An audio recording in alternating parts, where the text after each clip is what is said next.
चलिए, प्राचीन काल में अगर झारखंड की बात करेंगे ना तो ज़्यादा क्वेश्चन नहीं आते हैं, लेकिन कुछ क्वेश्चन जो है ना बहुत इंपॉर्टेंट हो जाते हैं एग्जाम की दृष्टि से।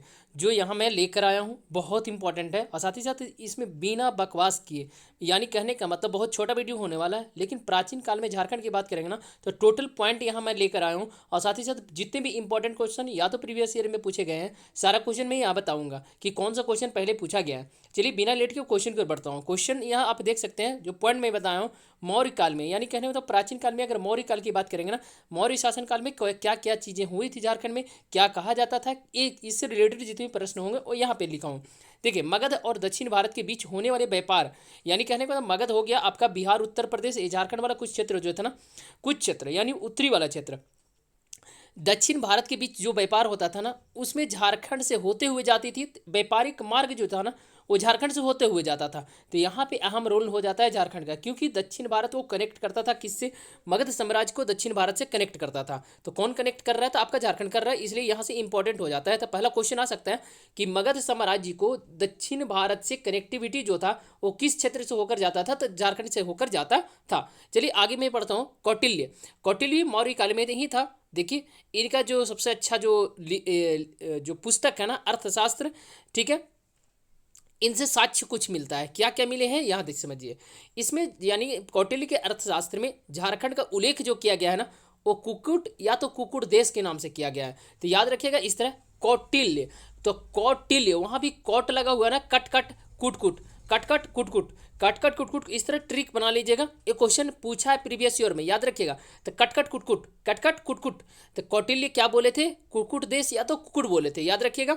अगला जो है ना, कौटिल्य के अनुसार इस क्षेत्र में गणतंत्रात्मक शासन व्यवस्था था। तो याद रखिएगा, इसे भी बोला जाता है कि झारखंड जो था ना, यानी कौटिल्य जो बोल रहे हैं यहाँ सही बोल रहे हैं, क्योंकि उस समय कहीं ना कहीं मगध साम्राज्य का जो शासन इसके प्रभाव था। तो यहाँ पे क्या मिलता है, गणतंत्रात्मक शासन व्यवस्था देखने को मिलती है। ये बात कहते हैं कौन, कौटिल्य कहते हैं।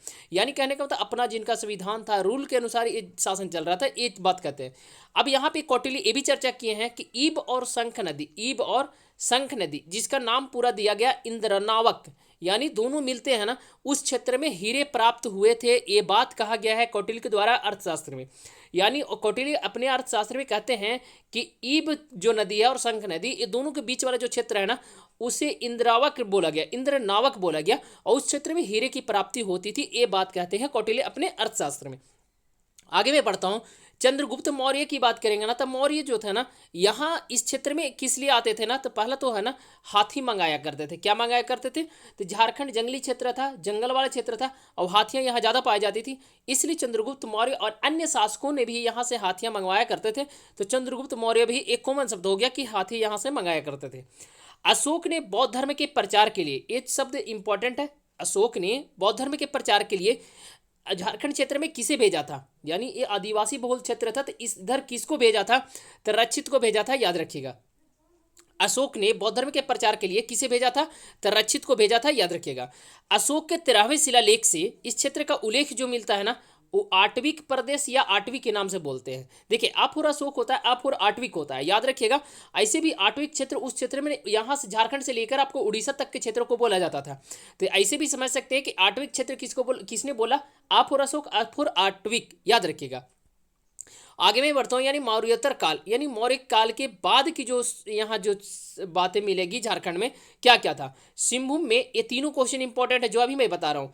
यहाँ देखिएगा, पहला, सिंहभूम में जो था ना, रोमन साम्राज्य के सिक्के मिले थे। किस साम्राज्य के, रोमन साम्राज्य के सिक्के। ये भी क्वेश्चन आया हुआ है, पूछता है कि रोमन साम्राज्य के सिक्के निम्नलिखित में से किस क्षेत्रों में पाया गया था झारखंड के, तो सिंहभूम क्षेत्र में। कहाँ मिला है, रोमन क्षेत्र के सिंहभूम।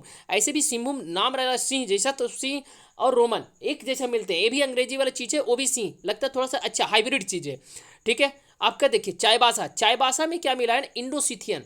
तो याद रखिएगा, इंडोसिथियन कहने का मतलब यहाँ पे क्या है ना, चाईबासा में इंडोसिथियन, नाम से ही पता चल रहा है कि इंडोसिथियन सिक्के कहाँ, चाईबासा में। रांची में कुषाण कालीन यानी सिक्के मिले हैं, कुषाण कालीन यानी रांची के क्षेत्र में उस समय, इससे पता चलता है, यानी कुषाण कालीन सिक्के प्राप्त हुए झारखंड के रांची से। तो याद होना चाहिए कि कनिष्क का इस क्षेत्र में प्रभाव होगा, कहीं ना कहीं प्रभाव रहा होगा, इसलिए कुषाण कालीन सिक्के झारखंड के रांची में मिले हैं, याद रखिएगा। अब आगे बढ़ता हूँ। 13वीं शताब्दी में जो राजा जय सिंह था ना, वो स्वयं को अपना राजा घोषित करता है, कहाँ का, याद रखिएगा, झारखंड का स्वयं को राजा घोषित कर देता है राजा जय सिंह।